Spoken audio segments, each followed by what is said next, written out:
কয়েকদিন আগে নারীর প্রতি যে সহিংসতা হয়েছে, তার যে সহিংসতা করেছে তাকে কিন্তু পুলিশ গ্রেফতার করেছিল।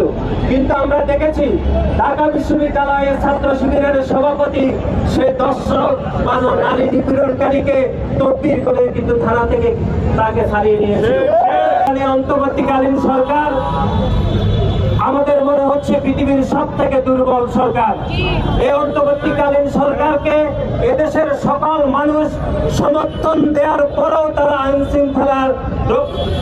শৃঙ্খলার যে পরিস্থিতি সেটি কিন্তু উন্নত করতে পারেনি। আপনারা দেখেছেন যে মাগুরাতে 8 বছরের শিশুকে কিভাবে উপযুক্ত পরিদর্শন করা হয়েছে, কিন্তু এই দেশের কিছু মানুষ নারীদের পোশাক নিয়ে বারবার কথা বলে আমরা দেখেছি। নারীদের পোশাকে যদি সমস্যা হতো তাহলে কিভাবে আমার 8 বছরের বোন গণধর্ষণের শিকার হয় সেটি বাংলাদেশ জাতীয়তাবাদী ছাত্র দল প্রশ্ন রাখতে চাই। এবং একই সাথে বাংলাদেশে গত 15.5 বছর ধরে যে বিচারহীনতার সংস্কৃতি তৈরি হয়েছে, সেজন্য গত 7.5 মাস অথবা 8 মাস ধরে নারীর প্রতি যে সহিংসতা অথবা নারীর প্রতি যে নির্যাতন সেগুলো কিন্তু ক্রমান্বয়ে আস্তে আস্তে বৃদ্ধি পাচ্ছে। আপনারা দেখেছেন গতকাল নারীর প্রতি যে নির্যাতন, সহিংসতা এবং ধর্ষণের প্রতিবাদ করতে গিয়ে আমাদের নারায়ণগঞ্জের ছাত্র দলের নেতা অপূর্ব মানববন্ধন শেষে বাড়ি ফেরার পথে তাকে কিন্তু ছিনতাইকারীরা উপযুক্ত করে ছুরিকাঘাত করেছে, তার মৃত্যু নিশ্চিত করেছে। এখনো পর্যন্ত কোন সন্ত্রাসীরা এখনো পর্যন্ত গ্রেফতার হয়নি।